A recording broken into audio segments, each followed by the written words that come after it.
I want ice cream. At Pinky, then fucking get some, stop whining. At King Explosion Murder. I'm not whining. I'm just hungry. At Pinky, I want ice cream too! At Charge 2 at Pinky. I just checked the freezer and we're all out.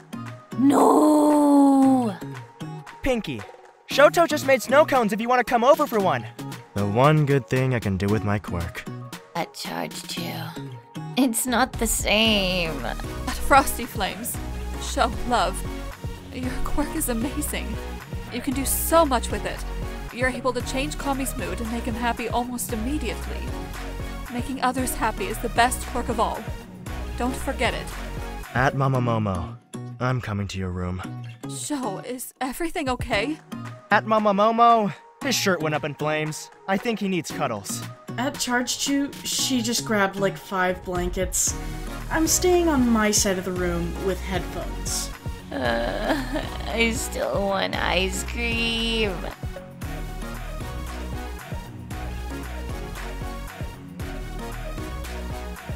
Mina. Hey, what's up, Carrie? Come to my dorm.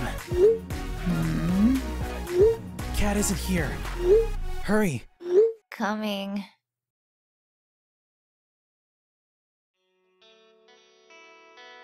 Mina left her room with small droplets of sweat dripping down her forehead. Kirishima had never asked her to come to his room before. Cat fell asleep around 8 to 8:30, so Kiri normally slept at the same time. He wasn't one to stay up late anyways, but here he was, texting Mina to meet her in his room at almost 9 o'clock.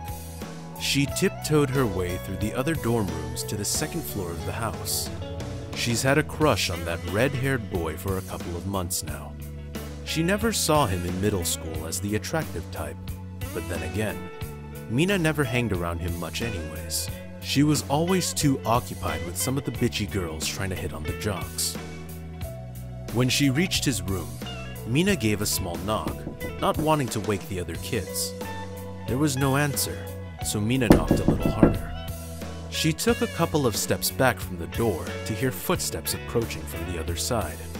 The door opened to reveal Kiri in a black muscle shirt and gray sweat. Hey, come in, quickly. He whispered, wavering her in with his hand. Kiri ushered her to sit down at the couch, and Mina did, squirming here and there. She couldn't help the excitement of being on her crush's couch. Then she gave herself a quick check in the TV screen. She was wearing a white crop top with black Nike shorts. A little revealing, but not overly slutty. She just wanted Kiri to look at her for once, the way he looked at new training exercises or workout routines. Eijiro rushed back into the living room with a big plastic bag in hand, almost tripping over a chair from the excitement. He sat on the couch with Mina, crossing his legs in front of him, and placing the plastic bag in the middle of his lap. Okay, I've never done this before, so you have to promise not to tell anyone. Understand? He warned Mina. Mina gave a nod, feeling the heat move from her stomach to her cheeks. Were they really going to do it right here and now? She braced herself for whatever size packages he bought. Kirishima gave her a wink and pulled from the bag 2 tubs of ice cream. I stole them from the kitchen as soon as I saw your tweet. Lunch rush wasn't there, so I took my time picking flavors. You can choose which one you like more. Kiri couldn't stop smiling at his proud achievement, and Mina, absolutely stunned at her realization, leaped into Kirishima's arms without thinking. This was better than sex any day of the week. She thought, squeezing Eiji's waist. Carrie, this is the nicest thing anyone's ever done for me. She buried her head in his chest, feeling his heart beat faster and faster. It's no problem. I'm glad you're happy, He said, as a blush blew up his face. He hugged her back, around her open waist, enjoying every moment he could. It worked! I got a hug! Progress!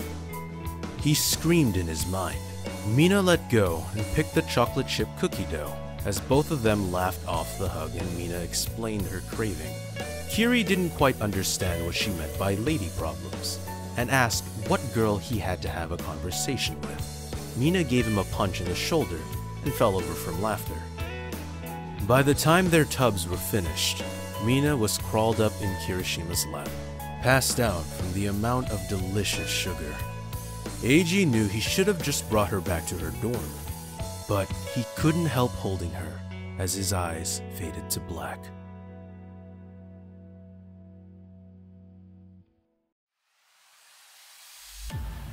Red Riot, explain now. At King Explosion Murder. Bro, calm down. Some of the girls have been giving her a hard time, so I stole ice cream to cheer her up, and we passed out from Sugar Rush. At Red Riot. Kiri, for the last time, that's not what girl problems mean. At Pinky, at Red Riot. So, you two had a sleepover without telling Kat? We just fell asleep. That's all that happened. At Pinky, to be fair, you did fall asleep in my lap? With your arms around me? Eijiro, Kirishima. Shut the fuck up! Sorry. How loud did you have to yell at them to get out at King Explosion Murder? At Tadpole, I'm not a demon. I didn't say shit. Let me get this straight. Mister, I'm gonna kill everyone and everything. Didn't say anything to the girl sleeping with Kirishima? Ugh, fuck everyone and everything, period.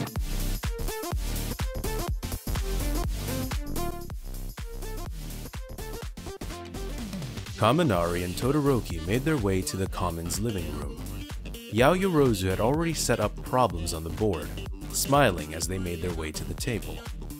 She was mostly looking forward to spending time with Shoto, but then again, Kami was just coming to be with Jirou, so it balanced out. Hey boys, come sit down and we'll get started. Momo pulled out 2 chairs for them and gave Todoroki a peck on the cheek. Shoto still wasn't used to it, so his shirt caught on fire a little, but was doused by his ice in a flash.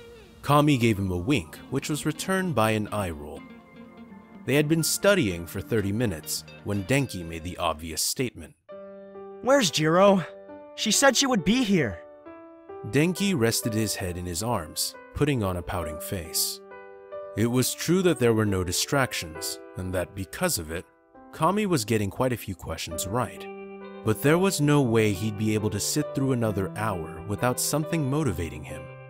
Momo looked at him with a raised eyebrow, obviously confused. She told me this morning she was going to the music room. Momo explained. Oh. That was all Denki could say. She probably got nervous and switched plans so she didn't have to deal with him like she did when they were baking. He couldn't help feel an empty pit form in his stomach, slowly curdling his insides and making him feel queasy. Momo saw the pain on his face and tried explaining further to help Denki understand why. She was going to practice with Shinso. Get him used to being a member of the band, you know? Momo said with a smile. She looked at Todoroki, who, to her surprise, looked just as conflicted as Kami did before. Except Kaminari looked as if he were about to puke now. He held his knees to his stomach, staring endlessly at the blank paper in front of him. Momo, love, could you get me and Kami a glass of water? Shoto said, brushing her hand softly. Of course, dear.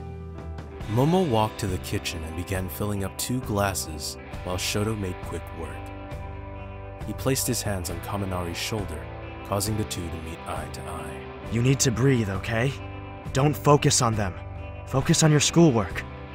That's what's most important right now. Shoto calmly told him while the blonde began slightly shaking. He knew Kami was freaking out, and that was the last thing he needed him to do.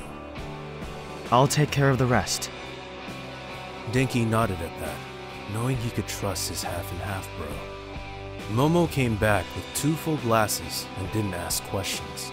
They continued their study session until it was time to leave. While giving Shoto a hug goodbye, she gently pulled him down so she could whisper in his ear. What's going on? She whispered. Shoto looked around him and then back at her, making sure Kami was outside the room. Okay? Talk to Jirou tomorrow. Tell her about Kami. It's not my— Shoto replied. He gave Momo a kiss and left the room. leaving Yaoyorozu standing in confusion and anger. What the fuck, Kyoka?